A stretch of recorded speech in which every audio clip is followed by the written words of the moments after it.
Fala galera! Sejam bem-vindos, seguidores e amantes da história, para mais um vídeo deste humilde canal. Hoje, para a gente trabalhar e tentar entender um tema que é de suma importância para a história e basicamente para a organização da sociedade. Vamos falar um pouquinho hoje sobre os códigos de leis, as regras da sociedade. Em especial, vamos falar um pouquinho da história do primeiro código de leis que nós humanos produzimos na história. Então as leis e as regras são fundamentais para pensarmos a eficiência, garantir os deveres e também, em especial, os direitos dos sujeitos em sociedade. Mas nem sempre os direitos e os deveres foram de conhecimento de todos. Por muito tempo, este conhecimento e esse saber ficou controlado na mão de poucas pessoas que, de uma forma geral, utilizavam-se deste saber para garantir privilégios e, em especial, para tirar vantagens sobre os outros.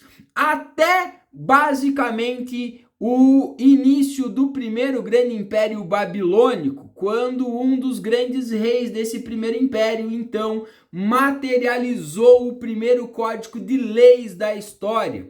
Então, durante o período da história da Mesopotâmia, em mais aproximadamente 1950, um povo chamado de Amorita chegou e começou quietinho a ocupar as cidades da Mesopotâmia, basicamente as cidades sumérias. Organizaram, fixaram-se lá e começaram a implementar um novo padrão de organização social. Gradativamente foram se fortalecendo, crescendo e implementando um novo modelo de organização político, econômico e militar até o momento em que se fortaleceram e passaram a exercer domínio sobre as outras cidades, até que em 1950 a.C. fundaram e criaram o primeiro grande império babilônico. E este império babilônico passou a ser chamado de babilônico porque tinha como grande centro administrativo a cidade de Babel, por isso a referência de babilônico.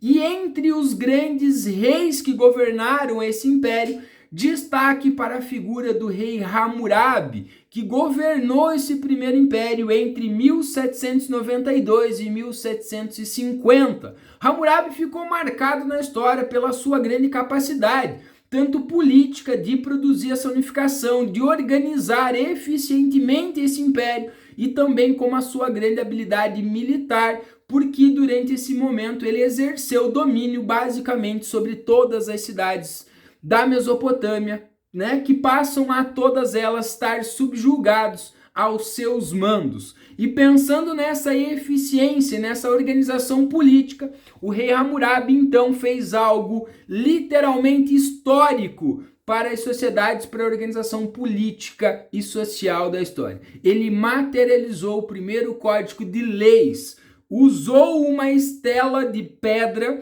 que era muito comum entre esses povos quando queriam registrar algo ou escrever algo, fazer impressões, principalmente de textos religiosos. Então utilizou-se de uma estela de 2 metros de altura, aonde ele materializa e imprime nesta estela 282 artigos, aonde determina basicamente todos os padrões, normas e regras da vida social, da vida econômica, da vida cultural e religiosa do povo deste império babilônico. E a partir daí nós temos o primeiro grande código de leis, esse código que rege, organizou e regulamentou toda a vida do povo agora de forma mais clara, porque todos aqueles que queriam saber quais eram seus direitos e também quais eram seus deveres estava ali publicado, exposto publicamente para as pessoas. Mas esse código de leis, como dizem por aí, nem tudo são flores.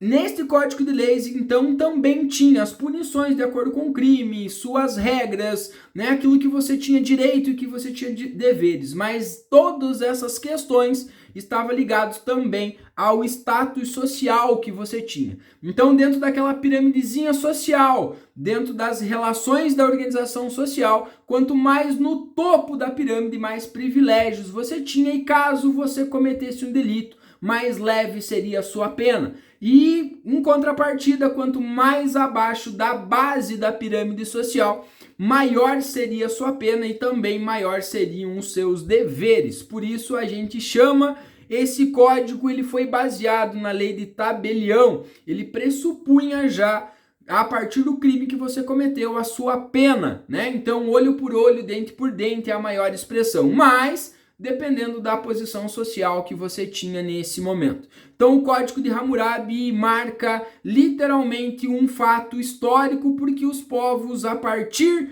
do rei Hammurabi, vão olhar para essa prática, para essa atitude e vão se influenciar por esta eficiência administrativa e vão começar a seguir esse exemplo do Hammurabi de materializar seus códigos de leis, e literalmente nós passamos a produzir um modo mais eficiente de se fazer justiça na sociedade dentro deste histórico código de leis, ok? Gostou do vídeo? Não deixa de seguir o canal, né? Clica lá no sininho, curta o vídeo e fica ligado aí para os próximos vídeos, para as próximas informações e para os próximos conhecimentos sobre a nossa vasta história.